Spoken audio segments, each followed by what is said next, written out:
Hello dear audience, আসসালামু আলাইকুম। Usman Sahal medical services YouTube চ্যানেলের পক্ষ থেকে আপনাদেরকে জানাই স্বাগতম। আশা করি আল্লাহর রহমতে আপনারা সবাই ভালো আছেন। বন্ধুগণ, আজকের ভিডিওতে আমি আপনাদেরকে অ্যাজমা, শ্বাসকষ্ট, হাঁপানি, নিঃশ্বাসের সাঁই সাঁই শব্দ বা বুকের ভিতর মুরগির বাচ্চার মতো শব্দ ইত্যাদি সমস্যার সমাধানে অত্যন্ত কার্যকর একটি মেডিসিন এবং মেডিসিনটির নাম, দাম, গ্রুপ বা জেনারিক নাম, প্রস্তুতকারক কোম্পানির নাম, খাওয়ার নিয়ম বা ব্যবহারের নিয়ম এবং এর সাইড এফেক্টস বা পার্শ্ব প্রতিক্রিয়া সম্পর্কে আলোচনা করব। তবে ভিডিওটি শুরু করার আগে আপনাদের প্রতি অনুরোধ, আপনি যদি আমার চ্যানেলে নতুন হয়ে থাকেন তাহলে অবশ্যই চ্যানেলটি সাবস্ক্রাইব করবেন এবং পাশাপাশি লাইক, কমেন্টস এবং শেয়ার করবেন।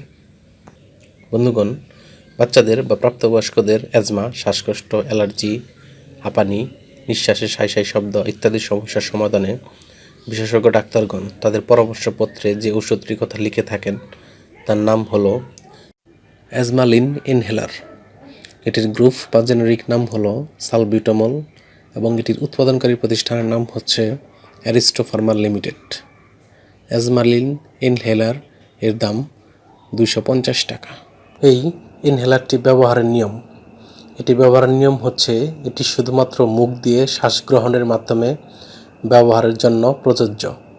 প্রতিবার ব্যবহারের পূর্বে ইনহেলার ভালোভাবে ঝাঁকিয়ে নিন এবং ব্যবহারের পর ভালোভাবে গড়গড়া করে কুলি করে পানি ফেলে দিন।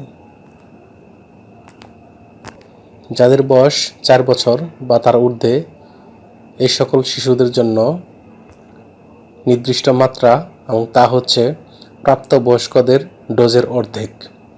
আর প্রাপ্তবয়স্কদের ব্যবহারের নিয়ম হচ্ছে প্রতিদিন 3 বার, 2টি করে পাফ প্রতিবার এবং 1টি করে পাফ ব্যবহারের পর 1 মিনিট পর আবার আরেকটি পাফ ব্যবহার করতে হবে এবং ব্যবহারের পর ভালোভাবে কুলি করে পানি ফেলে দিতে হবে। এই ইনহেলারটি ব্যবহারের পর কিছু সাইড এফেক্টস বা পার্শ্ব প্রতিক্রিয়া দেখা দিতে পারে, যেমন কাঁপুনি, মাংসপেশির খিঁচুনি, মাথা ব্যথা, বুক ধড়ফড় করা, হার্টবিট বেড়ে যাওয়া, মুখ ও গলায় চুলকানি ইত্যাদি সমস্যা দেখা দিতে পারে।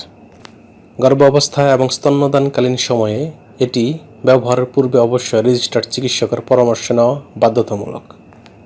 এই ঔষধটি বা ইনহেলারটি আলো ও তাপ থেকে দূরে ঠান্ডা এবং শুষ্ক স্থানে রাখতে হবে এবং অবশ্যই 30 ডিগ্রি সেন্টিগ্রেড তাপমাত্রার নিচে সংরক্ষণ করতে হবে।